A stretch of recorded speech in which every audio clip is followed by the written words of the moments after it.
Hello guys, welcome back to my channel.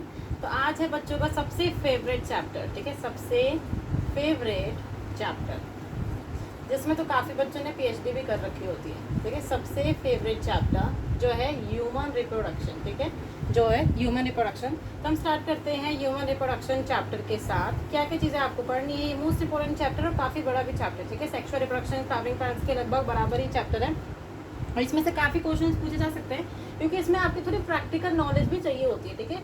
ये आगे जाके भी आपको यूज़ में आएगा, ठीक है। जब आप एमबीबीएस करेंगे या जो भी चीज़ें करेंगे, बीएससी करेंगे, तो उसमें आपका यहाँ पर यूज़ आएगा।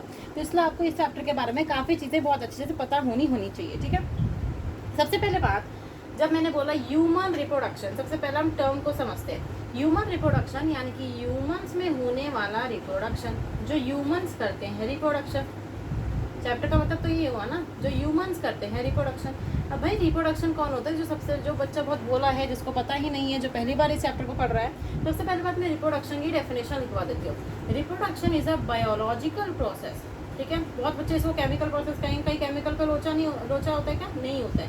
ये एक प्रकार की बायोलॉजिकल प्रोसेस है इन विच न्यू ऑर्गेनिज्म नया, ठीक है, नया ऑर्गेनिज्म फॉर्म, ठीक है, फॉर्म विच,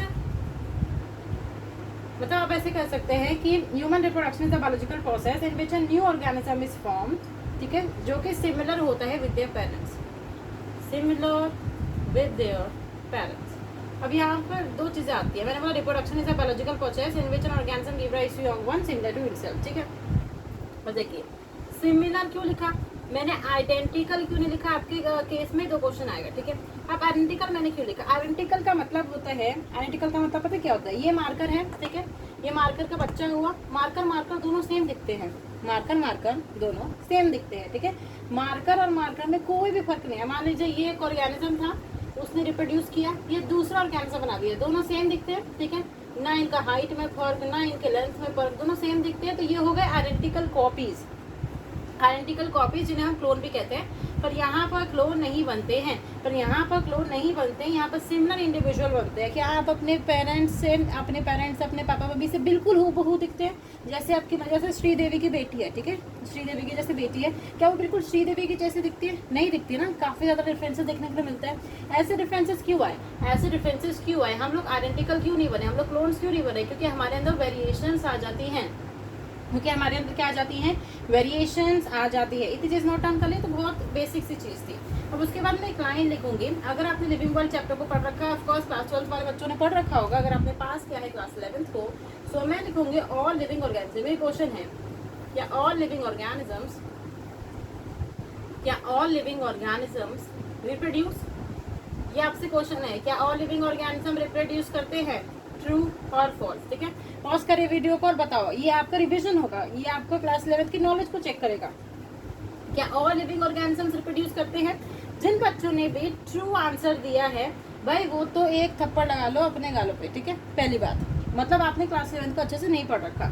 और जिन भी बच्चों ने फॉल्स लगाया वो बच्चे हो गए वेरी गुड बच्चे, ठीक है, वेरी गुड वाले बच्चे हो गए। अब मैं बताती हूँ इसका रीजन, जिनको इसका रीजन समझ में नहीं आया उनका बताती हूँ। मैंने लिखा ऑल लिविंग ऑर्गेनिजम्स रिप्रोड्यूस, ऐसा नहीं देखने के लिए मिलता है, क्योंकि आपके 3 ऑर्गेनिज्म ऐसे हैं जो थोड़ी गद्दारी कर देते हैं। म्यूल्स, स्टेराइल वर्कर बीज और इनफर्टाइल ह्यूमन कपल्स।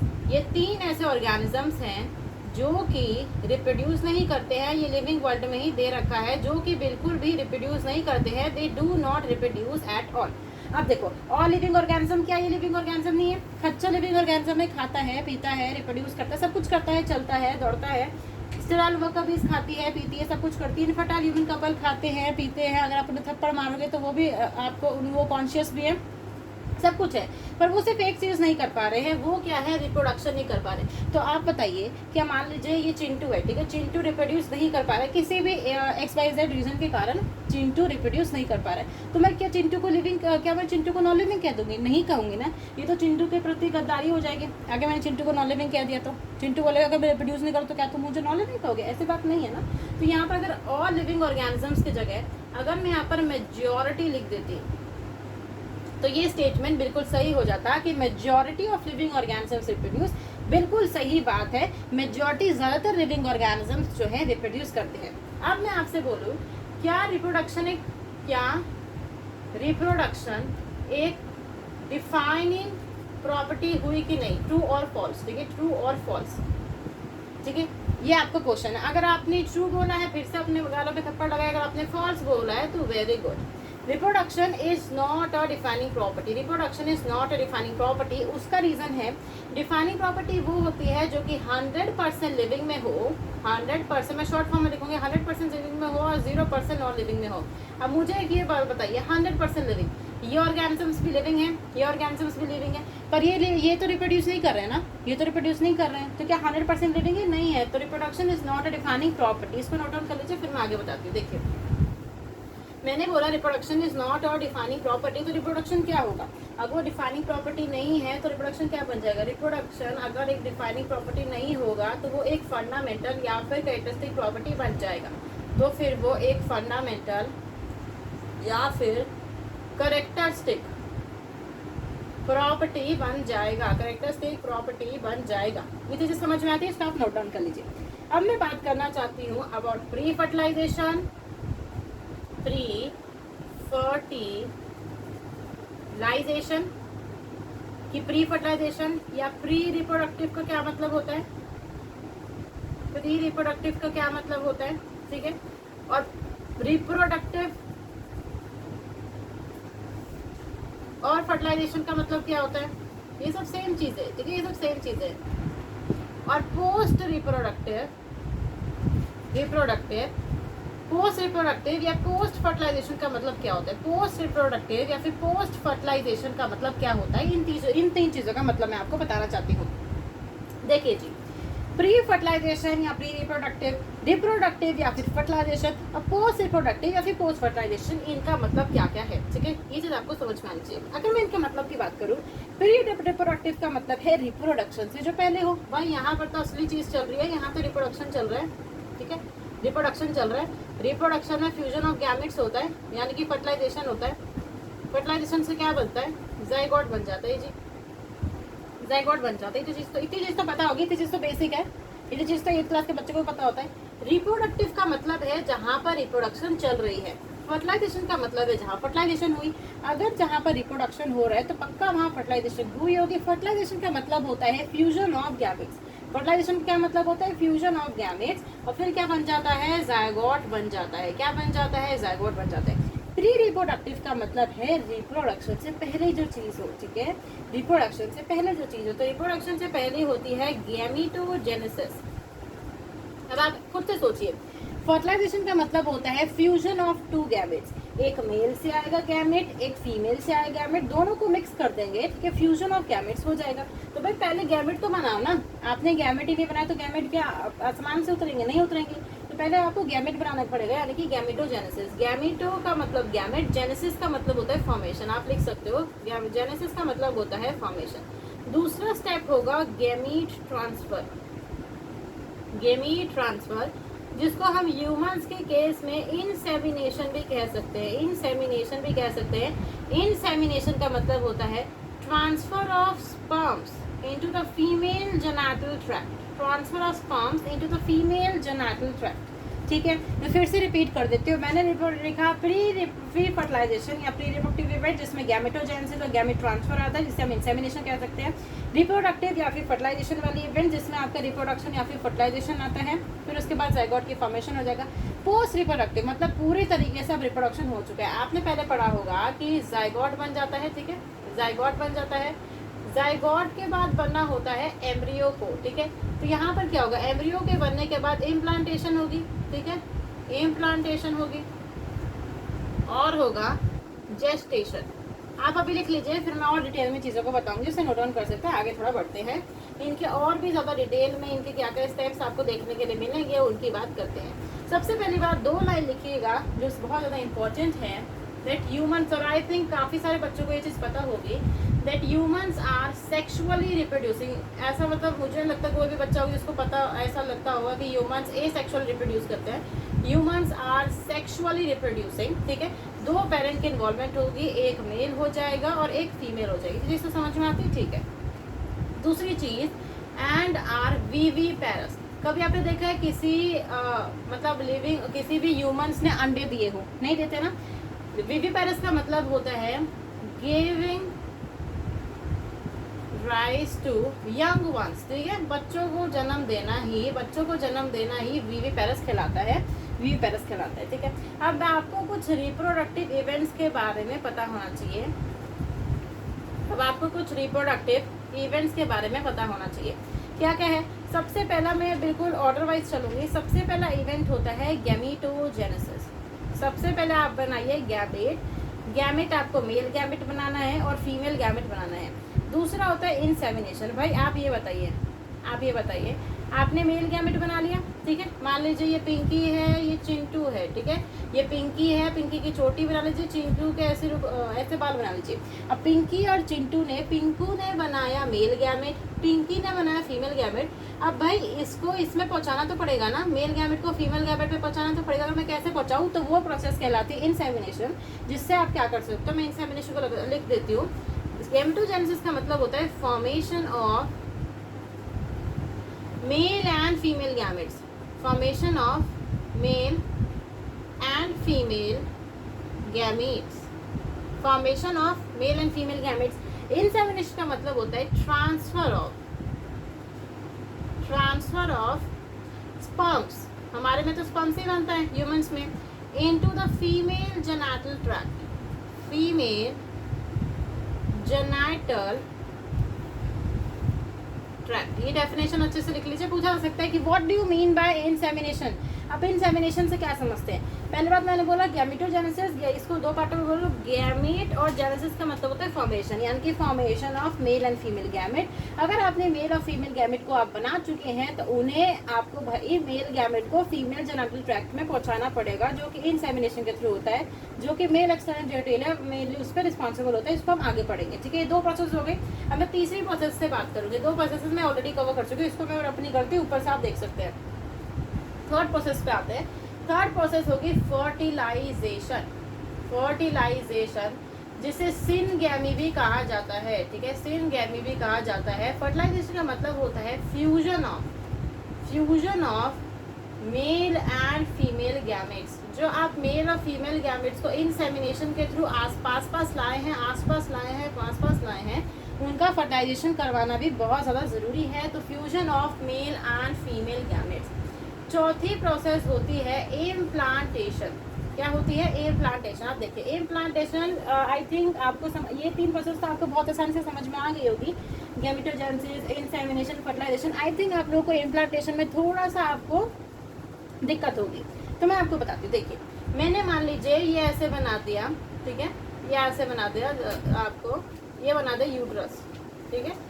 ये हो गई आपकी ओवरीज, ये हो गया यूट्रस, यहाँ पर हो गया सर्विक्स, हो जा रहा है कुछ इस प्रकार का मैंने बना दिया, ठीक है। कुछ इस प्रकार का मैंने बना दिया। अब देखिए आपको इम्प्लांटेशन का मतलब क्या होता है, आप ये पहले जान लेंगे कि यहाँ कहीं एम्पुला होता है, ठीक है। एम्पुला होता है, एम्पुला वाले रीजन में फर्टिलाइजेशन होती है। फर्टिलाइजेशन के बाद जो जाइगोट बनता है, वो जाइगोट यहाँ आता है, किसी फंडस रीजन में जाके वो इम्प्लांट हो जाता है, ठीक है। इम्प्लांट का मतलब क्या है? अब भाई बेबी को बनना है, ठीक है। बेबी को बनना है तो बेबी को किसी दीवार में तो जाकर अटैच होना होगा, तो वो दीवार होती है यूट्राइन की वॉल। तो जो अटैच होता है वो होता है blastocyst attach to the uterine की वॉल से ब्लास्टोसिस्ट अटैच हो जाता है। ब्लास्टोसिस्ट से आगे जाके नया बच्चा बनने वाला है, जो बच्चा आगे जाके आएगा, जिसकी डिलीवरी होगी, तो वही ब्लास्टोसिस्ट होता है, ठीक है। वही आगे जाके बच्चा बनने वाला है, तो उसे एक प्रकार की दीवार से कनेक्ट कर देना ताकि वो नीचे ना गिर जाए। तो इसीलिए blastocyst attach to the uterine wall. इसको और ज़्यादा डिटेल में आप आगे जानेंगे। फिफ्थ इवेंट की बात करते हैं। फिफ्थ इम्प्लांटेशन हो गया, ठीक है। इम्प्लांटेशन के बाद आएगा जेस्टेशन। ठीक है। अब जेस्टेशन को याद रखिए, ठीक है। जेस्टेशन पीरियड, गर्भ अवस्था जिसे कहते हैं, जो कि 9 मंथ्स की होती है। ये तो आपने मूवीज में बहुत जगह सुनी होगी, 9 मंथ्स की प्रेगनेंसी होती है। यहाँ पर क्या होता है, एम्ब्रियोनिक डेवलपमेंट चल रही होती है, मतलब जो आपके पूरा जो एम्ब्रियो है, पहले तो वो पूरा उसके हाथ पैर बनेंगे, उसकी आंखें बनेंगी, उसके शरीर पे बाल आएंगे। ये जो पूरी एम्ब्रियोनिक डेवलपमेंट वाली स्टेज होती है उसे जेस्टेशन कहते हैं। क्या कहते हैं, जेस्टेशन कहते हैं। वो पूरे 9 मंथ की चलती है। अब मैं नीचे से ये 2 चीज़ों को मिटा रही हूँ, आप इसको नोट डाउन कर सकते हैं, ठीक है। अब हम छठे इवेंट पे आते हैं। मैंने बोला जेस्टेशन पीरियड। जेस्टेशन पीरियड क्या होता है, एम्ब्रियोनिक डेवलपमेंट, जिसमें बेबी के हाथ पैर आँखें नाक ये सब चीज़ें बनेंगी, ठीक है। छठा इवेंट होता है पांचुरेशन। बेबी की आप डिलीवरी भी तो होगी ना, बेबी की डिलीवरी भी तो होगी, हमेशा थोड़ा ना माँ का वूम में ही रह जाएगा। तो इसे कहते हैं डिलीवरी ऑफ बेबी, ठीक है। डिलीवरी ऑफ बेबी या डिलीवरी ऑफ बेबी आप लिख लीजिए, चाइल्ड बर्थ को ये कहा जाता है। 7th इवेंट होता है लैक्टेशन, ठीक है। जो माँ बच्चे को दूध पिलाती है तो उसे क्या कहते हैं, हम लैक्टेशन कहते हैं। तो लैक्टेशन में फीडिंग, ठीक है, फीडिंग चलती है, ठीक है। Feeding of milk to the young one, जो नया बच्चा हुआ है, जो छोटा सा बच्चा हुआ है, उसे क्या करना, फीड करना, जो मतलब माताएं करती हैं with the help of their breast, ठीक है। मेमरी ग्लैंड के थ्रू वो बच्चे को दूध पिलाती है, ठीक है। ये सारे इवेंट्स है जो कि आपको अच्छी तरीके से पता होने चाहिए। इन्हीं पहले इसको यहाँ पे कर लीजिए, आपको इसके ऑर्डर पता होने चाहिए। पहले मैं इसको रब करती हूँ, फिर आपको ऑर्डर जो है सिंपल से शॉर्ट फॉर्म में आपको बता देती हूँ कि आपको प्रॉपर ऑर्डर भी पता होना चाहिए कि एक के बाद कैसे इवेंट चलता है। तो मैंने बोला सबसे पहले गैमेटोजेनेसिस, ठीक है। गैमेटोजेनेसिस के बाद क्या होगा, इंसेमिनेशन। इंसेमिनेशन के बाद क्या होना चाहिए, फर्टिलाइजेशन। फर्टिलाइजेशन के बाद क्या होना चाहिए, इम्प्लांटेशन। फिर जेस्टेशन होगा, ठीक है। जेस्टेशन के बाद पाचुरेशन होगा, फिर लैक्टेशन होगा, जिफ, फिर फिग, फिर पीएल, ठीक है। ऐसे आप करके जो भी आपको याद करना है उस तरीके से आप याद कर लीजिए। ये पूरा सीक्वेंस, आपको सीक्वेंस भी याद होना चाहिए। मान लीजिए पेपर में उल्टा पूछ ले कि पहले लैक्टेशन, फिर पाचुरेशन, फिर उसके बाद जेस्टेशन, फिर उसके बाद इम्प्लांटेशन, फर्टिलाइजेशन, इंसेमिनेशन और गैमेटोजेनेसिस। और इस डायरेक्शन में, तो इस सेक्शन में पूछा जा सकता है, इस सेक्शन में पूछा। आपको प्रॉपर ऑर्डर जो है ये सारे के सारे रिप्रोडक्टिव इवेंट्स का पता होना चाहिए। मैंने इतना बोल दिया, ठीक है। आपको बहुत अच्छे से इनके ऑर्डर्स और इन टर्म्स का मतलब क्या है ऊपर से अच्छी चीज़ें पता होनी चाहिए। इसको हम और डिटेल में आगे जानेंगे। अब देखिए, जितने भी रिप्रोडक्टिव इवेंट्स का अभी मैंने बात किया, ठीक है। दीज रिप्रोडक्टिव इवेंट्स, जितने भी रिप्रोडक्टिव इवेंट्स की अभी मैंने बात की है, अकर आफ्टर प्यूबर्टी। ये तो सिंपल सी बात है, सबको पता होना चाहिए। कैसे, देखिए कैसे मैं बताती हूँ। देखिए अगर आफ्टर प्यूबर्टी क्यों, देखिए आपको पता है, इतनी चीज़ तो पता होगी कि प्यूबर्टी के बाद ही आपके अंदर स्पर्म्स बनना, ठीक है, ओवा वगैरह बनना, ये सब चीज़ें शुरुआत हो जाती है।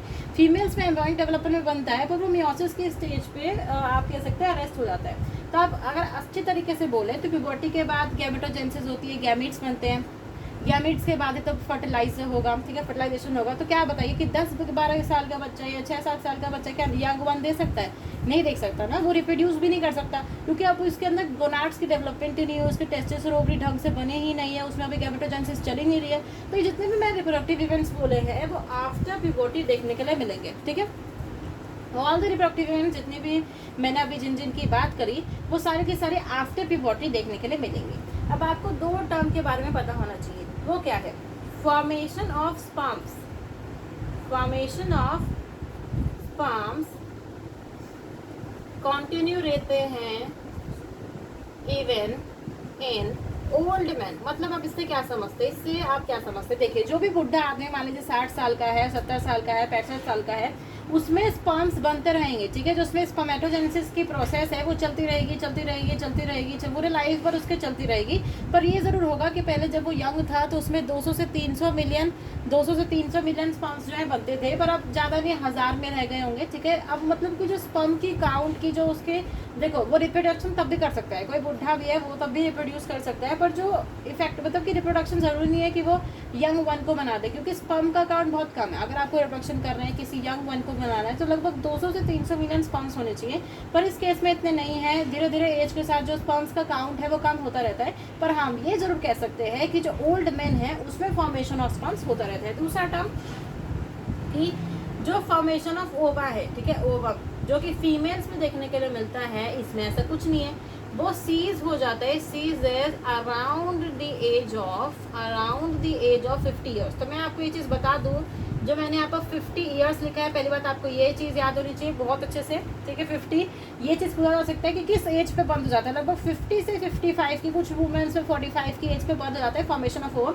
यानी कि मेंस्ट्रुअल साइकिल, ठीक है। मेंस्ट्रुअल साइकिल अराउंड 50 की एज पे, 45 ईयर्स की एज पे, कुछ में 40 ईयर्स की एज में लगभग बंद हो जाता है, मतलब मेंस्ट्रुअल साइकिल जो चलती है एवरी मंथ की जो साइकिल होती है वो क्या हो जाती है, बंद हो जाती है। आपको ये चीज़ याद रखना है कि फॉर्मेशन ऑफ ओवम जो होता है वो सीज हो जाता है around the age of 50 years. पर मतलब यही डिफरेंसेस है कि ये केस देखने के लिए मिलता है मेल के केस में और ये केस देखने के लिए मिलता है फीमेल के केस में। तो अगर आपसे कोई पूछे, मतलब ऐसे पूछ सकता है कि फीमेल में, अगर आपसे कोई पूछे क्या फीमेल में जो फॉर्मेशन ऑफ ओवम है वो पूरी जिंदगी पर चलता रहता है, नहीं जी, ये बिल्कुल गलत स्टेटमेंट है। Around the age of 50 years, 45 years, पर एनसीईआरटी में 50 ईयर्स दे रखा है, तो आपको 50 ईयर्स ही याद करके रखना है, ठीक है। एनसीईआरटी हमारी माता है, हमें कुछ नहीं आता है, ऐसा समझ के रखिए। जो एनसीईआरटी बोलेंगे आपको वही काम करना होगा। पर आपसे कोई पूछे कि क्या मेल के केस में पूरी लाइफ भर फॉर्मेशन ऑफ पंप चलता रहता है, तो हाँ, ये बिल्कुल सही आंसर है। तो इससे आपने फर्स्ट जो है कंप्लीट कर लिया। अब मैं स्टार्ट करूंगी with the male reproductive system, ठीक है। जो मेन चैप्टर स्टार्ट होता है वो अब स्टार्ट होता है मेल रिप्रोडक्टिव सिस्टम। अब हम सबसे पहले पढ़ेंगे मेल रिप्रोडक्टिव सिस्टम के बारे में, उसमें क्या क्या चीज़ें देखने के लिए मिलती हैं। फिर हम पढ़ेंगे फीमेल रिप्रोडक्टिव सिस्टम के बारे में। आपको सबसे पहले लाइन लिखनी है कि male reproductive system is located in the pelvis region, ठीक है। पेल्विस बोन से घिरा हुआ होता है आपका male reproductive system. Male reproductive system pelvis region, जो आपका नीचे जो हिप के जो अराउंड जो एरिया होता है वहाँ पेल्विस रीजन में आपका जो है मेल रिप्रोडक्टिव सिस्टम लोकेटेड होता है। इट इंक्लूड्स, ये चीज़ आपको याद होनी चाहिए कि इट इंक्लूड्स कौन कौन सी चीज़ें, अ पेयर ऑफ टेस्टीज, ठीक है, pair of testes, accessory, ACC का मतलब होता है accessory, not according, accessory ducts आएंगे, एक्सेसरी ग्लैंड्स आएगा और मेल एक्सटर्नल जेनेटेलिया आएगा, जैसे आप पीनस भी कहते हैं, पीनस, ठीक है। मेल एक्सटर्नल जेनेटेलिया आएगा जो कि मेन काम करेगा इन द इंसेमिनेशन प्रोसेस में, जेनेटेलिया, ठीक है, जेनेटेलिया जो कि इंसेमिनेशन प्रोसेस में आपकी हेल्प करेगा। जेनेटेलिया स्पेलिंग देख लेना। तो मैंने बोला located in the pelvis region, it include pair of testis. मैंने आपको पहले बता रखा है कि पेयर का मतलब होता है दो, तो मतलब कि दो टेस्टिस, इसका मतलब क्या हुआ कि दो testis. It includes pair of testis. सबसे पहले आप बड़े बड़े बोल्ड लेटर्स में लिख लीजिए कि TESTIS, IS जहाँ पर आ जाए मतलब कि ये सिंगुलर है, ठीक है, यानी कि एक टेस्टिस की बात हो रही है, ठीक है, एक टेस्टिस की बात हो रही है। और जब TES आ जाए तो मतलब कि ये प्लूरल टर्म है, यानी कि दो टेस्टिस की बात हो रही है। सबसे पहली बात तो काफ़ी बच्चे इसी चीज़ में कंफ्यूज रहते हैं। तो अगर आपको TIS वाली बात चल रही है तो मतलब कि इसलिए मैंने ES लिखा है क्योंकि यहाँ पर दो टेस्टिस की बात हो रही है। तो ह्यूमंस के केस में आप ऐसा समझ लीजिए, ये मेल बना लो, इसकी मूल तड़ी बना लो ऐसे करके, तो ये उसका होगा पेल्विस रीजन। तो यहाँ पर स्क्रोटम हो गया, इसके भी यहाँ पर स्क्रोटम हो गया, यहाँ पे क्या प्रेजेंट होंगे, टेस्टिस प्रेजेंट होंगे, एक्सेसरी डक्ट्स होंगी, एक्सेसरी ग्लैंड्स होगा और मेल एक्सटर्नल जेनेटेलिया होगा, जिसमें क्या आता है, पीनस आता है। क्या आता है, पीनस आता है। ये तो चीज़ अच्छे से लर्न कर लीजिए कि it includes a pair of testis, accessory ducts, accessory gland और मेल एक्सटर्नल जेनेटेलिया। क्या आएगा, मेल एक्सटर्नल जेनेटेलिया, जिसमें आता है पीनस, ठीक है। इतनी चीज़ को नोट डाउन कर लिया। आगे चलते ये चीज़ें भी जितनी भी मैंने लिखी है कि इट इज इंक्लूडेड, मतलब कहाँ पाया जाता है, पेल्विस रीजन में पाया जाता है, क्या क्या चीज़ उसमें पाई जाती है, ये चीज़ याद रखनी चाहिए। अब आपको क्या ये चीज़ समझनी होगी कि जो टेस्टिस की मैंने बात की, टेस्टीज आर सिचुएटेड, इस पे सबसे ज़्यादा क्वेश्चन आते हैं, इसको अच्छे से सुनिएगा। Testes are situated outside, not inside, outside the abdominal cavity. जो आपकी एब्डोमिनल कैविटी है, जो पेट वाला रीजन है, ये उसके आउटसाइड प्रेजेंट होता है विद इन अ पाउच, एक पाउच के अंदर, जिसे मैं क्या बोलती हूँ, स्क्रोटम। आप समझिए मतलब क्या है। मान लीजिए आपका ये आपने ह्यूमन बना दिया, ठीक है, ये इसके हाथ पैर हो गए, जैसे भी आपने बना दिए, इसके हाथ पैर हो गए, सॉरी मैंने दो हाथ का बना दिए, ये मान लीजिए उसके हाथ हो गए, जैसे भी ड्राइंग है, ठीक है, ये आपने बना दिए, इसके हाथ हो गए, ठीक है, ऐसे करके ये इसके हाथ हो गए। अब ये जो इसका ये वाला जो रीजन है, ठीक है, यहाँ कहीं उसके जो टेस्टीज और ओवरी यहाँ कहीं प्रेजेंट होंगे। अब जब मैंने बोला यहाँ कहीं प्रेजेंट है, तो यहाँ पर ऐसे दो पाउच लटक रहे होंगे, ठीक है, ऐसे दो आपको ऐसे दो पाउच लटकते हुए दिखाई देंगे।